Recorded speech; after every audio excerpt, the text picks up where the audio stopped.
हमारी आयतों पर तो वही लोग ईमान लाते हैं कि जब उनको इनके जरिए नसीहत की जाती है तो सजदे में गिर पड़ते और अपने परवरदिगार की तारीफ के साथ तस्बीह करते हैं और गुरूर नहीं करते।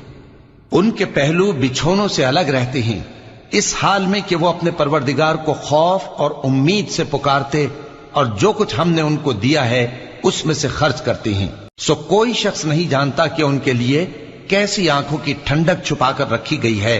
ये उन अमाल का सिला है जो वो करते थे। भला जो मोमिन हो वो उस शख्स की तरह हो सकता है जो नाफरमान हो? दोनों बराबर नहीं हो सकते। जो लोग ईमान लाए और नेक अमल करते रहे उनके रहने के लिए बाग है। ये मेहमानी उन कामों की जजा है जो वो करते थे, और जिन्होंने नाफरमानी की उनके रहने के लिए दोजख है। जब चाहेंगे कि उसमें से निकल जाएं तो उसमें लौटा दिए जाएंगे।